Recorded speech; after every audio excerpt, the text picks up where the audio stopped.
the important thing to think about when you're talking about composting is there really is very few mistakes that you can make, and none of them are life threatening by any way, by any means. So, well, let's get started. It does say that it's composting for the clueless, but nobody's really clueless. You just need to be able to pick up on the clue. So we'll get through this.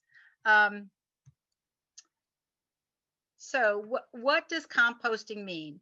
Basically, it's just the natural decomposition of materials, and it happens all over the world. Every time you walk in the forest, you're going to see leaves on the ground, and some of them are broken up and some of them aren't, and they're decomposing. And the smell of that is unmistakable. It's clean, it's nice, it's fresh, um, it's not stinky. I think that's one of the big misnomers, is that composting is going to be stinky, but it's a natural process, and it feeds the soil and it feeds your garden, and honestly I think it feeds your soul, but that's just me. um, the important thing that and this is something that I didn't really understand until quite recently, the most important thing about composting is what it does to the soil. It is really fantastic for any kind of soil. So it doesn't matter what you have, composting is going to help. It adds nutrients, but it really does improve your soil structure, and we'll go more into that. But it's also good for the environment, and we have a whole slide on the environmental impact, um, at a high level. I don't get real techie geeky on this, although you could, because it's kind of fun. So I did a little bit of extra research in preparation for this. And some of the books that I have are 30, 40 years old, but the number doesn't seem to have changed. Um, the stuff that we go into the landfill, that all of us throw in the landfill, about 30% of that could be composted. Um, so if we all save and compost as much as we could reduce the amount of stuff going to our landfills. Um, Heck, even 10% would be nice, but 30% is what they say is totally compostable. And we'll go through what that means. And I don't think it's 100% practical, but it's possible. Because we're taking things that aren't going to go into the landfill and keeping them at home, and composting them, we're reducing methane gases, because in a landfill, at least in the United States, it's put in this big pocket of plastic and sealed off so that none of the toxic stuff leaks out into the ground. And the stuff in there rots versus decomposing. And that rotting is what is the stinky smell, but it also gives off methane gases. So if there isn't stuff in there to rot and be stinky and smelly and slimy and all those things, you're not going to be giving off as methane gases. It also reduces your dependency on chemical fertilizers and additives, because you're making your soil healthier and you're doing it naturally. You don't have to have those chemicals. Um, so then why else would you want to compost? Well, it makes weeding a lot easier. If your soil structure is better, the weeds come out quicker. If you're using a thick layer of compost, the seeds on top are easy to just pull off. It holds in moisture into the soil and around your plants. It reduces disease and it supports healthy plants. Now, part of the supporting healthy plants helps the plants avoid diseases, and it also helps them fight off pests. So by having healthy plants, you're enabling them to do what they do in nature anyway, which is to stay healthy and grow. And I like that. So total reason for composting is because it does grow beautiful, healthy plants, and it adds natural nutrients into your soil. So what is in compost? Well, it's carbon, water, oxygen, and nitrogen, which on a very high level doesn't sound very fun. um, but we're breaking it down into the smaller constituent parts here for you.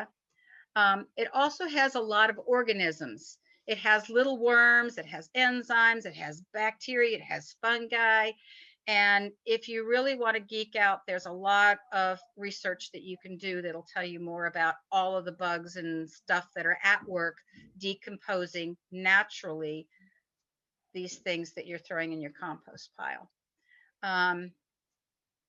So some of them are so small you can't see. They're just little tiny microorganisms. Some of them you can, like roly-polies or pill bugs. We have those here.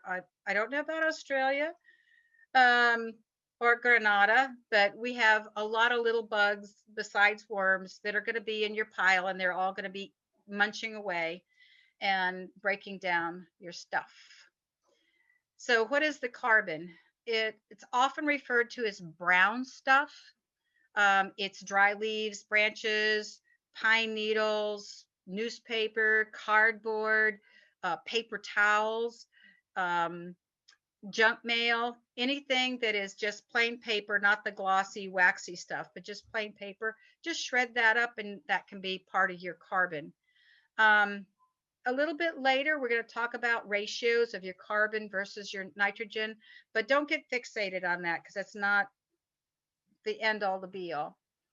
Then the nitrogen is sometimes referred to as the green stuff, and that's why I put this little green slide. It's grass clippings, but it's grass clippings, garden waste, eggshells, coffee grounds, vegetable peels, and nitrogen gives a really nice boost to your plants. It really helps them. The brown helps more with the soil structure, but the green helps more with the plant nutrients. And I have a little story to tell you about nitrogen, coffee grounds in specific.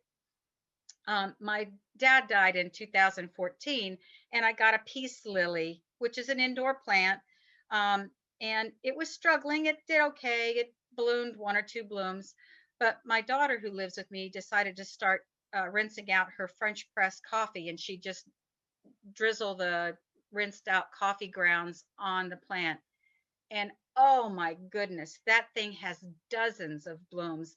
The leaves are glossy green, just healthy, vibrant green leaves, all because it got a nitrogen boost. And so even if you're not able to compost a lot of things, one of the things that you can do is dump out your coffee, rinse out your coffee cup and dump some onto a plant, and they'll thank you for it. So, oopsie. Did I miss a slide, Sari? I think I did. Here, just a second. Sorry about that. I did, see? Why water? Water is one of the things that you need because the microorganisms that are doing all this work need moisture to function. So it's important to keep the pile somewhat moist. You don't want it drippy wet, but somewhat moist, just so that they can do their work. And then the other thing they need is oxygen, because every organism needs oxygen pretty much to exist. I think scientists recently found some that don't, but it's in this composting world, they need oxygen. And then this is a slide on what not to compost. And the biggest thing about what not to compost is you don't want to introduce disease. You don't want to introduce anything that's going to harm your plants. And you don't want to introduce anything that is going to draw vermin. And in that, I mean mice, rats, raccoons, opossums, even foxes, because some people will put stuff in there that is like a wonderful thing for those guys, and they smell it.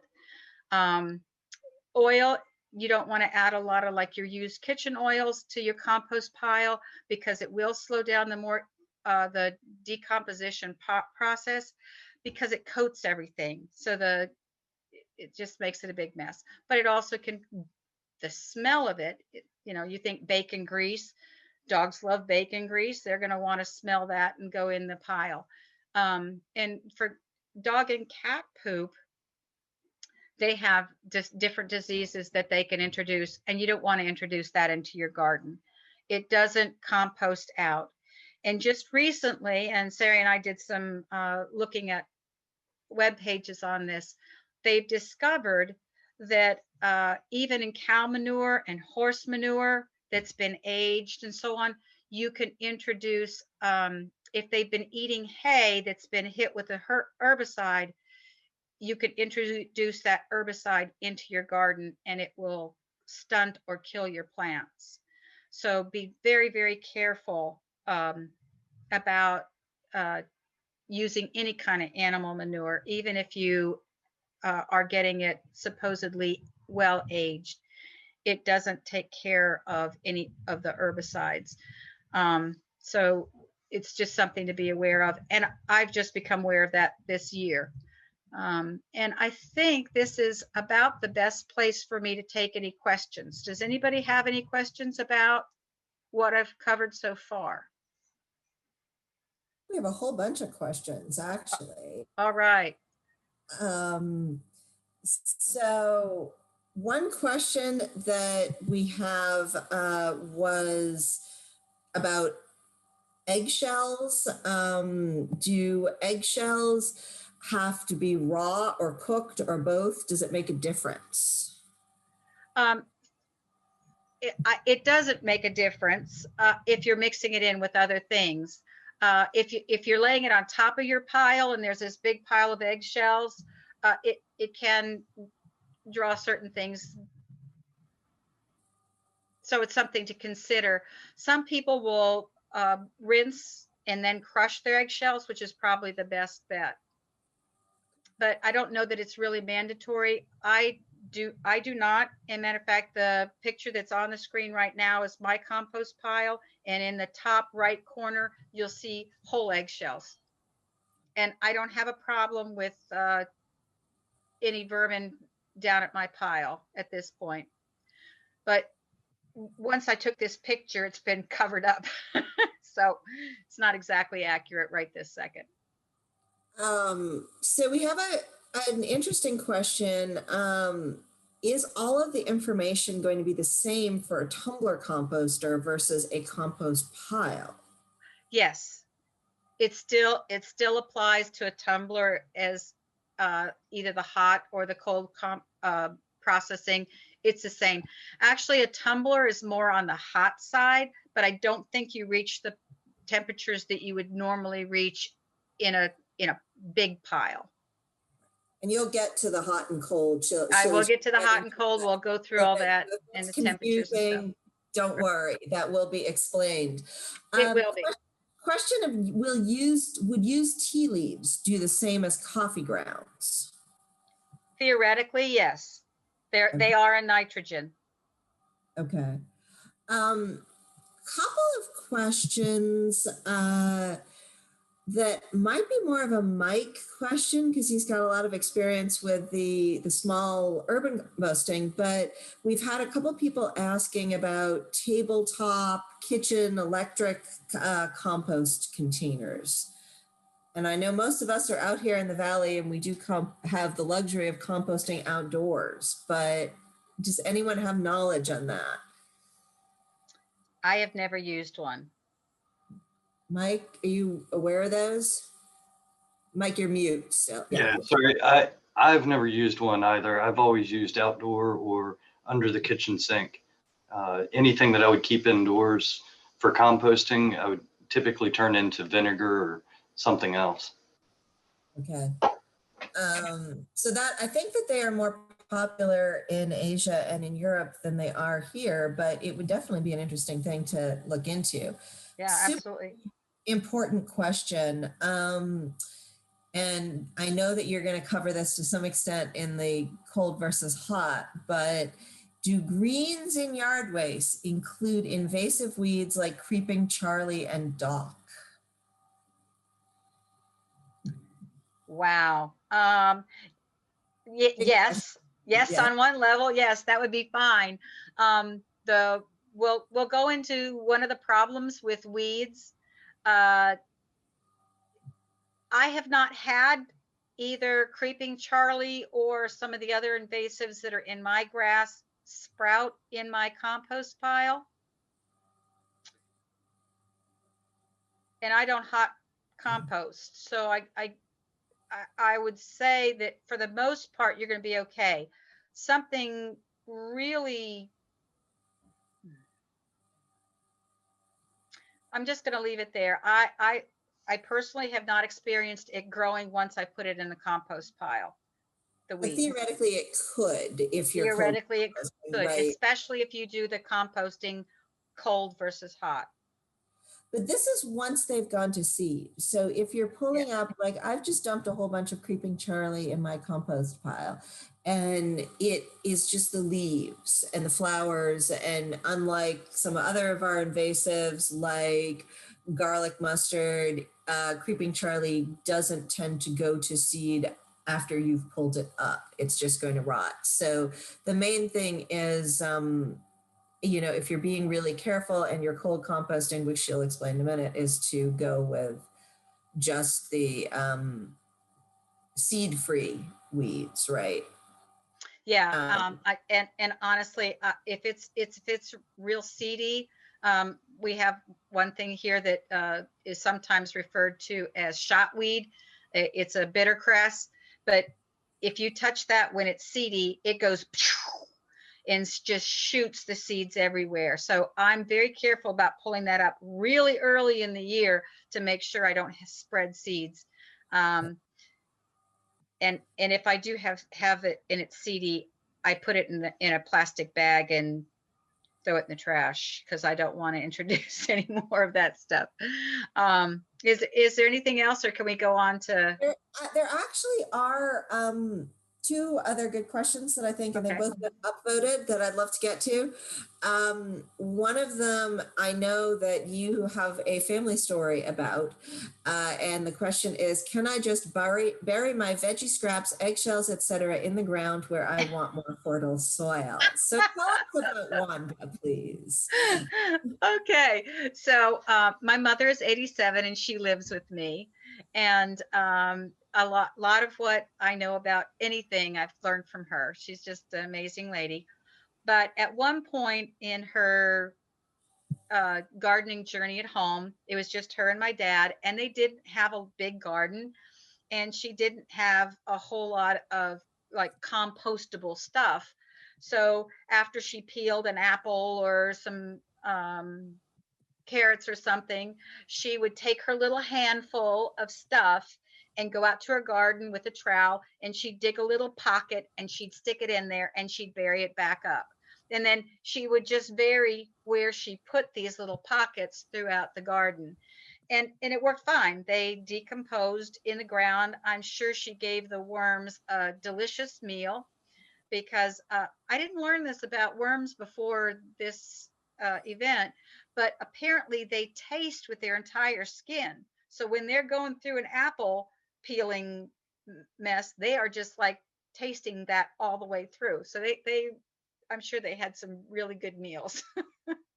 And just adding, there's a beautiful, I think we've posted this in both the Facebook event and the Facebook group. There is a beautiful poem that Carol, one of our compost coaches, found about worms tasting with their whole bodies. So definitely check that out if you want some poetry. Yeah, that was a cute poem. I thought that was really neat and neat to know. Anything else before I go on? I think we will let you go on. Okay, so the slide that's up right now is compost in the beginning. This is actually my compost pile a little bit earlier this year. The ground was still pretty cold. The stuff that you see in the front that's brown and kind of straw-like is chicken litter directly out of my chicken coop. And the stuff you see in the back is coffee grounds and eggshells, and I'm not sure what else. But that's what you see in the background. Now, this pile has gotten mounded up since then. and it's just a pallet, a square box made from old pallets that are lined with chicken wire. And but this is the beginning. You just create a pile and you put your stuff in it in any order. It doesn't really matter. We'll go into when it does matter and when it doesn't matter. The one thing that you want to be careful of is that you don't end up with a big pocket of green stuff. The big pockets of green stuff, when they get totally covered up, can get slimy and smelly. But we'll go into that a little bit more as we go along. Hello. Oops, I just passed it. This is the end of a composting year for me. I leave mine out there all year long. It decomposes at its own rate. I don't mess with it because I don't have time. And this is the other side of a two-sided bin. And this is the brown stuff. And if I don't know if you can see me in the little window here, but this is a jar of my compost. It is light, it is fluffy. It has some things like a couple of pine needles and stuff that didn't get fully composted yet, but it's light and fluffy, and it smells wonderful. It literally smells like a walk in the forest after the rain. It is just, it's wonderful. I wish I could let you guys smell it, but they don't have aroma over the internet. But it's lovely, lovely smelling stuff. And this is what the goal is. This is what we're trying to get to, is this nice, fluffy soil amendment. And next screen. So there are three main kinds of composting. We're going to discuss two in this presentation because the third option can be kind of difficult and not for beginners. And it would be a serious research project. So the three main types are anaerobic or cold composting, aerobic or hot composting, and vermicomposting, which I just call extra fancy composting. The anaerobic or cold composting is what I do, which is I make a pile and I leave it till it's done, and then I use it. And I don't mess with it. I don't water it. I don't worry about whether it's drying out. I just leave it sometimes for a year or more. My pile this year has a lot of small branches in it. And I know that's probably going to take more than a year because it has a lot of small branches. Did somebody have a question? Oh, okay. The aerobic or hot composting, it's called aerobic because you introduce oxygen into the mix. And the way you introduce the oxygen is by turning it. And you turn it regularly and you monitor it regularly. We'll go into that a lot more later.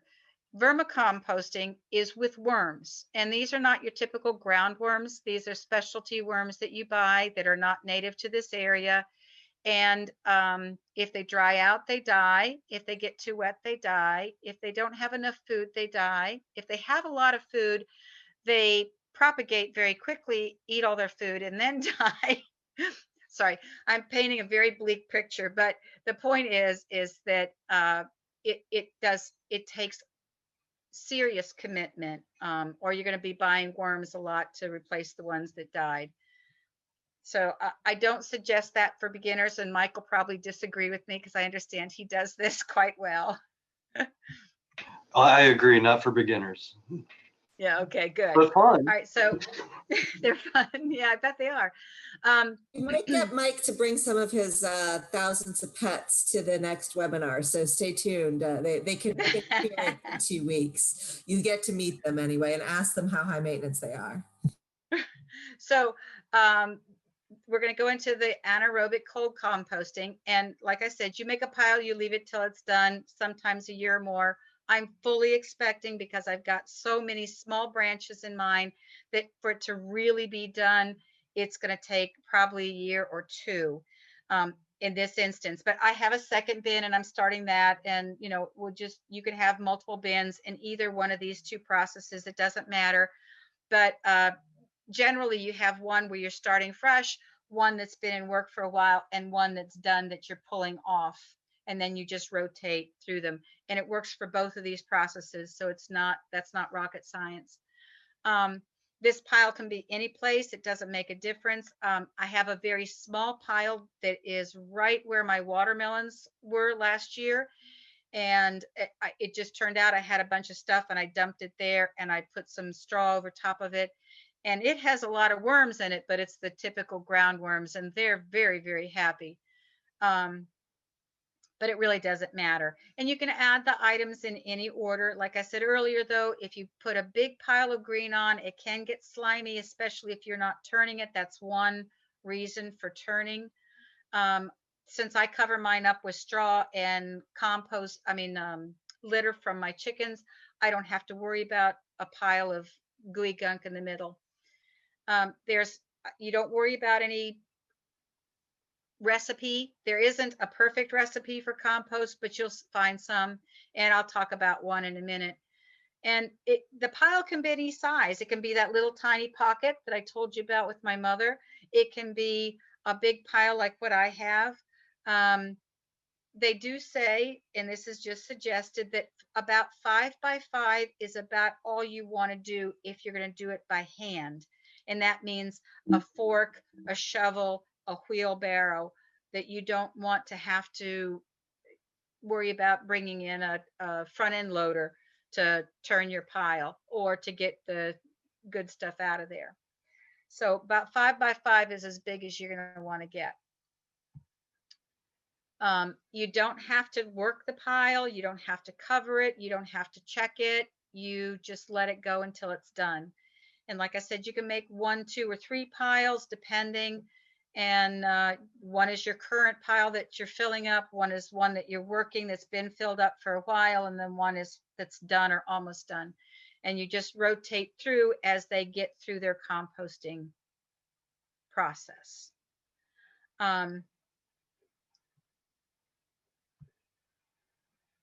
The pros to this is that it's easy and it's convenient for busy gardeners, which is probably why I picked this. But the cons are it does take a year or more to decompose the full pile. If you do get too much green in there, it can get slimy or smelly in that one spot. And then if you have weed seeds, some of those weed seeds will still remain. And when you go to put it on your garden, you may end up with some weeds. But if you're composting and filling your garden up and getting good soil, they'll be easy to pull up. And so this is the end of this cold composting section. I want to know if there's any questions about cold composting. We had one quick clarifying question from Facebook, and that was about just defining what is chicken litter for those of us who don't have chickens, who don't know. Those of you who don't have chickens. Oh, I'm sorry. I didn't even think about that. Chickens like to sit in nests, and the nests like to have something in it. They also like to have something on the ground that they can scratch in, and then they poop all over it. And it helps to have some kind of product that they're doing this scratching and pooping to absorb any liquid and to reduce the smell. And you clean that out periodically and put it on your garden. And so you get a combination of brown, which is the hay. I use a hay type product that's chopped hay. So you get a brown, but you also get a nitrogen, which is a green, which is the poop, because poop is considered nitrogen. And with chickens, you just put that on the whole thing on the pile, and it adds your green and your brown all at the same time, and it kind of covers everything up, and it doesn't draw any animals to it. It's just a really nice fluffy thing to put in your compost. And I'm sorry I didn't think about describing that better, but that's what that was great. Thank you. Chicken litter is. Anything else before we go into hot composting? No. Okay. So aerobic or hot composting, as I said earlier, it's called aerobic because you're introducing oxygen, and oxygen kind of is like think about if you have a fire and it's starting to go out and you just blow on it a little bit and all of a sudden the fire, kind of the same idea, that you're introducing oxygen into the process and it really gets things going. With uh, it takes active management. You're physically doing something with it quite regularly. They do suggest a combination of 1 to 3 ratio of your green materials to your brown. So more brown than green. And you monitor the moisture level. You keep the rain out. You have to add rain if it, add water if it gets a little too dry. But you want it to be the consistency of a well-wrung sponge. So you just grab a bit of it and feel it. Does it feel kind of damp? Then you're probably fine. But you're monitoring the temperature, and to monitor the temperature, you have a temperature probe that is ginormously long. It's probably 2 feet. And it has a temperature gauge just like anything else. You stick that in, it says how hot is this pile, and you want to go right down deep into the center, and you want to keep it in the 140 to 160 range to get it really doing its job well. You turn the materials. If it drops below 110, you turn the materials. If it goes above 180. And for those of you who are science geeks, the type of microbes and microorganisms that you have at the different temperature ranges changes, which is kind of cool. And they go into some of the bacteria and fungi when you're doing your research at who's on base working at this temperature. It's kind of interesting. So the pros to hot composting are that it decomposes in a few months versus years, and you can really geek out on the science. It's really, really interesting. And the other thing is that most of your weed seeds get fried. You're that hot on the composting.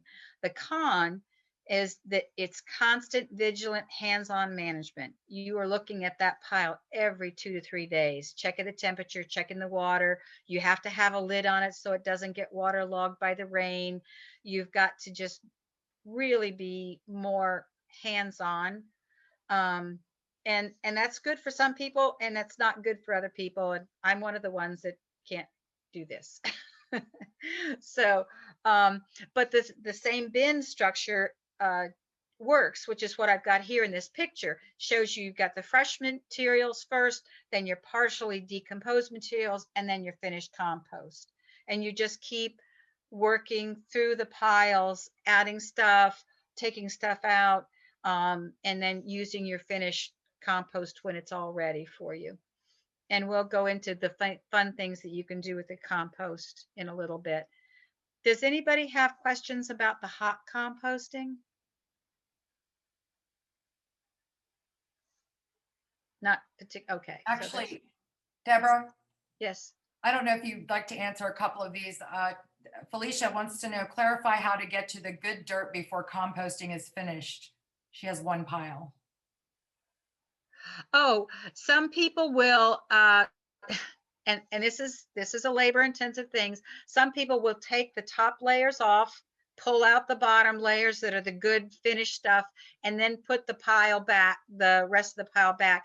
And I even saw a guy that has like wire bins around his compost, and what he did is he took the wire bin off, then he took everything and forked it back into the wire bin in the next level, and then took whatever was decomposed on the bottom. And that's about the only way you can do it. Now, there's some bins that are solid, and then they have a door at the bottom, and you just open the door and scoop out from underneath. So it depends on what kind of bin you have. Mike might be able to talk about that more when he does his do-it-yourself. And later in the slides, I have some pictures that I'll point out that bottom drawer that you can pull the stuff out. A tumbler will also have a door in it that you're putting stuff in, and as you tumble, you're mixing everything together. At some point, you have to stop adding and just keep tumbling it and monitoring it. Then when it's done, take the stuff out. I also have heard of people who make a box with a screen on it. They put their stuff in it, they shake the screen, put the stuff in a wheelbarrow that falls through, and then just throw everything back in the bin to work it that way. Okay. So you can get pretty creative to get to the good stuff. But it is a manual process if you're mixing it all together in one pile. Anything else, Carol? I think that's it. Okay. All righty. So, important note that I'm going to put in here. You have to compost according to your realities or abilities. How much time do you have? How much space do you have? How much material do you have? And how soon do you want your compost? If you want it fast, you're going to have to hot compost. If you can be patient, you can do the cold composting. But you have to decide for yourself, and that's probably the first decision point that you need to think about is, what method do I want to use? So how can you get started? You can get started by saving your waste right away. Decide, like I said, that first decision point, am I going to go cold composting or hot? And you can change your mind later. If you start with hot composting and decide this is just way too much work, just leave it. It'll be cold composted. You'll wait a longer time, but it'll still work. If you're doing cold composting and decide that you want to manage it, you can do the same thing. Just start turning it, monitoring your temperature, making sure it's wet, so on and so forth. So you can change your mind midstream if you need to. One of the things that I have on my back porch is a 5-gallon bucket. And basically, anytime we're in the kitchen and we have anything, we take it right out in that bucket. And then that bucket goes down to the compost pile once a week or so. And that's how I handle it for starting to save today. Just, you could even do it in a little Tupperware container to first start out. But you designate a space, and it can be a bin. It could be one of those little on the kitchen counter or under the kitchen sink. It can be a spot in your yard. It can be a hole. This is a trash can. And some people will take a trash can and drill holes in the bottom and the lower sides of the trash can and then kind of bury it in the ground.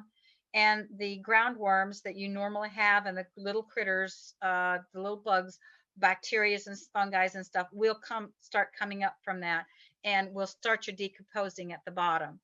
And then you can, use a shovel and turn it a little bit to get everything mixed up. But something as simple as a trash can works. And you can use the pallet method, which is what I use. Mike's going to go into some do-it-yourself method for composting. The tumblers work. I bought one for my daughter. She uses it at her place. And you can even get some really nice new ones. One of my daughters is in Florida, and their town did a program where they provided you with a bin and you composted in your backyard. And they had a little sign on it that it was from their town, which I thought was kind of cool.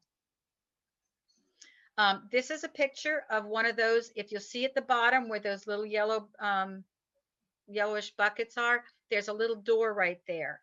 And as the stuff breaks down, the finer materials go to the bottom. You don't have to turn it. It gets down there eventually, and you can just dig it out with a shovel. But this is one method of composting. And so you just keep adding your greens and your browns, and you let the bin do its job for whatever process you're following or whatever process they tell you to use for your type of a bin. And like I said, there's no real mistakes that you can make. There's some lessons to learn as you go along, but there's no real mistakes. I think the biggest mistake that you can make is to add the things that are on the no list, because then you'll have problems with undesirable animals coming into your pile. And that can be very disheartening and kind of scary when you see a raccoon sitting on top of your pile going through it. And then, So what do you do with your compost when it's done? Does anybody have any questions for me before I go into what to do with good compost? There is an interesting question here. If you are composting anaerobically, aren't you producing the same amount of methane as if the stuff is in a landfill? You know, that's a good question. Difficult one. Yeah, I think it is a difficult one. In the situation with the landfill, it is totally closed off and dark. Whereas if you're composting anaerobically in an area, you know, like a bin like mine, it's still getting light and it's still getting air. It's just not getting as much air. Yes. And it's the whole reason why I say don't put a big glob of green stuff. Make sure you're mixing in your greens and your browns to keep it kind of separated. In that situation, you're not going to get the methane gas like you would in a landfill. I don't know that I've seen any studies about anaerobic piles creating methane gas. No. I haven't seen any reference to that at all. Yeah. But I also haven't looked for it. Be a good research project. But I think in a situation, like I said, with my outdoor bin where it's a combination of everything, and like I said, I don't leave big pockets of gooey stuff. So I would think it's probably not going to create the same methane gas like they would in those envelopes. Yeah. Anything else? That's a good question. I like that. Gonna have to go look that up now. Anything else, Paula? I'm just looking. Somebody's just sent one in. I started putting my veggie scraps and leaves from around my front yard in my raised bed since December, assuming I can add a layer of fresh soil on top once I transplant my seedlings in a week or two. That's a question. Sure. Yes. Absolutely. Absolutely. That there's no reason why you can't do that. And even if some of the stuff hasn't completely decomposed, it will. It will. Yeah. So it'll be fine. So once you have your compost, what can you do with it? How can you use it? One of the top things you can do is add it back to your garden. Use it in a nice thick layer in your garden in the fall, throw on some leaves and let it sit there all winter long. Then the next spring, go in there and till it all in. That is just going to work that into your soil. It's going to, you know, decompose and just really be a wonderful soil amendment. And the reason I keep seeing soil amendment is if you have clay soil, it adds fibers into the clay that makes it so it's not so clumpy, and it helps wick away the moisture. If you have sandy soil, it adds a structure and a fiber to kind of hold the things together, and it helps hold in some moisture where sand will let it run away. If you have soil that is I'm drawing a blank. The clay and the sand are really the most obvious ones to use. But Loam? pardon? Loam? Loam. Well, loam is what you really want. But Exactly. it adds nutrients if it doesn't have anything that it's doing as a big impact to the soil. But so you just till that stuff into your soil, and it is just so helpful. It makes it really nice to work in. And that's one suggestion. You want a really thick layer in that case. You can also put it around your perennial plants, a little thin layer around your perennial plants and not right up against the stem, because you don't want to have, you know, don't want to block them off from sun and air, and you don't want anything eating against the sides of your perennial plants. The same with your trees. You can put it around your trees, leaving space around the tree so that nothing in the compost is hurt against the stem of the tree. And you can dig a hole when you're getting ready to plant something and put a little bit of compost in there and then put the plant in. So this is just a few of the examples. There's lots of ways you can use them in your containers with your container soil. You can use them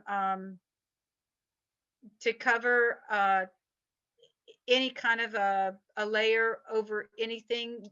You wouldn't want to put it in a path where you're walking on it because it kind of is useless that way. But anywhere that there's plants, you can use your compost. And if you don't use it for a year or two, you might lose a few nutrients, but the soil structure capabilities of the compost is still usable. It still will add a benefit, and it will enrich your soil. So no matter when you use your compost, it's going to be doing good things for you. And that's all I have on compost. And Sari's going to talk about sustainability matters, unless we have another question. The question that I answered earlier, but others and Deb might want to come in on this, because the person asked, do you have to sieve the compost at different stages when it's still fairly, well, no, I guess halfway done and then at the end? And my response was that I used to sieve an awful lot, and it was a lot of heavy work. Now we chop up the materials before we start. So we have chopped up leaves and we have pretty much chopped up greens. And I have to say that actually my husband does this with a string whizzer thing in an old trash can. Weed And whack. it's extremely effective. And so I can mix the browns and the greens in the right proportion, and it goes really well. It goes quickly up to 150 degrees or so Fahrenheit or so. And then I never have to sieve the final compost, which is very nice. So I don't know if, Deb, you have something to add to that, because that's a good. No, you've covered it. And that's very good advice to chop things up if you can. Once again, we do have wood chips and so on that we've got put through a chipper shredder. And that's one of the things that we add on there. Not everybody has that. And it's not a have to have, it's just a nice to have. And it does speed up the process, like you said. And I don't sieve at all. I just don't. And I don't mind having little bits of big stuff in my thing. Now, this year, since I've got a lot of small branches that went through the chipper and they didn't get really chipped up well, I might sieve that next year because I want those big chunks out. But that's the only reason to sieve. And just any kind of a box top type thing with a layer of wire in it, and you just mush it around until it goes out the bottom into your container. And Hey, Deb. it's not science. Yeah. Deb, it's Carol. Earlier, there was a woman that asked a question, I assume a woman, sorry, in regard to using compost, and a couple of her plants died. And I had mentioned that making sure that your compost is fully aged and, depending on what's in it. But can you answer that? Because she came back a little bit confused with the question. So you don't compost your plants, your plants, but yes, you do.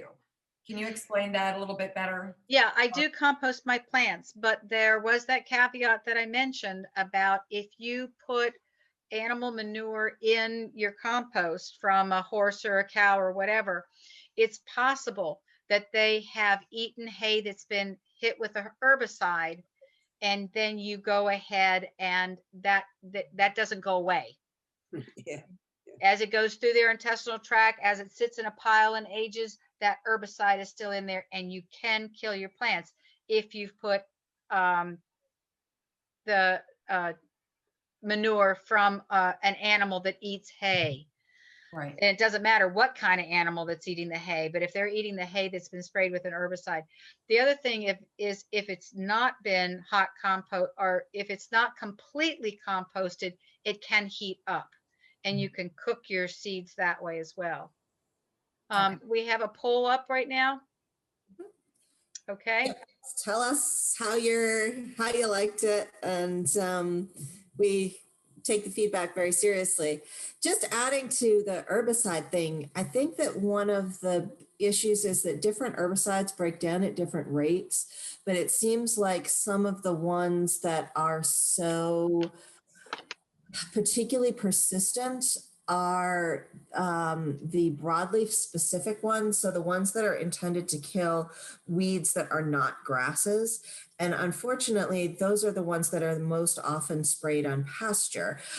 So they're the most likely to be consumed by cows and other grazing animals whose manure you would get, right? So. And that kind of a herbicide would be the ones that would get your tomatoes and your peppers and so on, because that's Exactly, the because family that they're broadleaf- targeting. Bingo. Yep. So it's the problem. Yeah. Well, oops.